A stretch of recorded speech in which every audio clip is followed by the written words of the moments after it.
Hello everyone, welcome to the daily question analysis brought to you by Shankar IAS Academy. Before getting into the discussion, please make sure that you watch the current affair analysis in the morning and also you have subscribed to our YouTube channel. If you haven't, please do subscribe and also hit the bell icon to receive on-time updates from the Academy.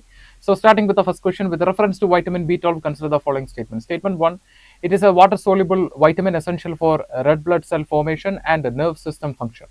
Statement 2, deficiency of the vitamin B12 can lead to elevated homocysteine levels and thereby increasing the risk of cardiovascular diseases. Statement 3, naturally vitamin B12 is abundantly found in the plant-based foods such as legumes and green leafy vegetables. Which of the above statements is or are correct? Option A, 1 only, option B, 2 and 3, 1 and 2 only, option C, 2 and 3 only, and option D, 1, 2 and 3.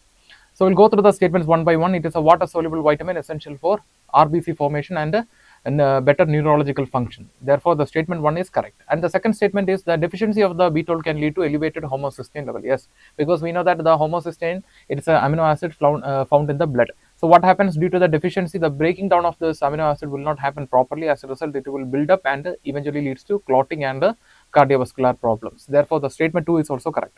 And statement 3, naturally B12 is found in plant-based foods. No, it is found in animal-based foods. So therefore, this statement is incorrect, and that's why we discussed, when we discussed the article, we discussed that the people who are following the vegetarian lifestyle and vegans are at the high risk of B12 deficiency. Therefore, here the correct answer is option B, 2 and 3 only. Let's check. Yes.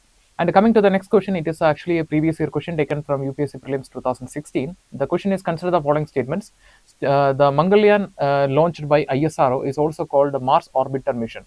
Statement 2, made India the second country to have a spacecraft orbit to the Mars after USA. Statement 3, made India the only country to be successful in making its spacecraft orbit the Mars in its very first attempt. Which of the above statements given is or are correct? Option A, 1 only, option B, 2 and 3 only, option C, 1 and 3 only, and option D, 1, 2 and 3. So we'll go through the statements one by one. It is also called Mars Orbiter mission, yes, and made the India the second country to have a spacecraft orbit to the Mars after the USA. No, after USA, Soviet Union did it, and after that the European Space Agency did it. Therefore, India is the fourth country to orbit the Mars, not the second country. So the statement 2 is incorrect. And coming to the statement 3, made the India only country to be successful in its spacecraft orbit the Mars in its very first attempt. Yes, this statement is correct. Therefore, the correct answer is option C, 1 and 3 only. And coming to the next question, the question is, the recently launched Adi Sanskriti platform focuses on option A, digital documentation and promotion of tribal art forms, option B, skill training in traditional craft for rural women, and C, conservation of endangered tribal languages only, and statement 3, option D, establishing residential schools for tribal children. So we discussed that the Adi Sanskriti, it's a platform, it's a digital learning platform to promote and document the tribal art forms that includes tribal song, tribal stories and their practices. And here you can confuse with option C, a conservation of endangered tribal languages only. No, not, it is not just focusing on tribal languages, it is focusing on story, songs and everything. Therefore, here the correct answer is option A, that is digital documentation and promotion of tribal art forms. Yes.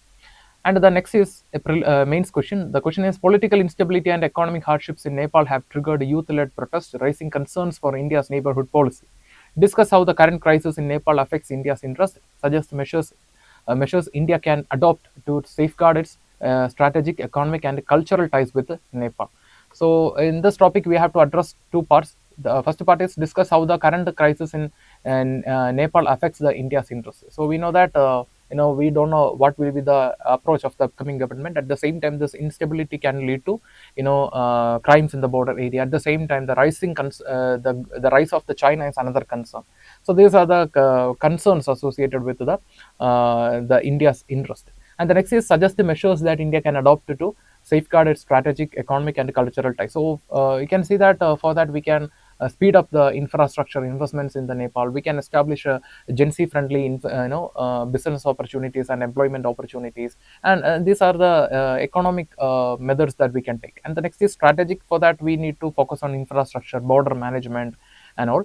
And the next is cultural ties. We can see that both India and Nepal shares a common culture based on Hinduism, Buddhism, and Jainism and all. Therefore, focusing in this area, promoting these cultures. At the same time, you can see that people to people ties can be established through investment in the field of health and education. So these are the measures that we can take.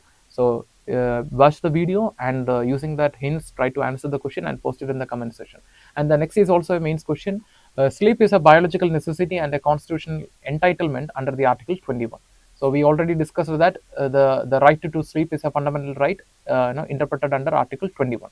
In light of judicial recognition of the right to sleep and the recent corporate debates advocating for 70 to 90 hours work weeks, critically examine the implications of excessive working hours on health, human dignity, and economic productivity.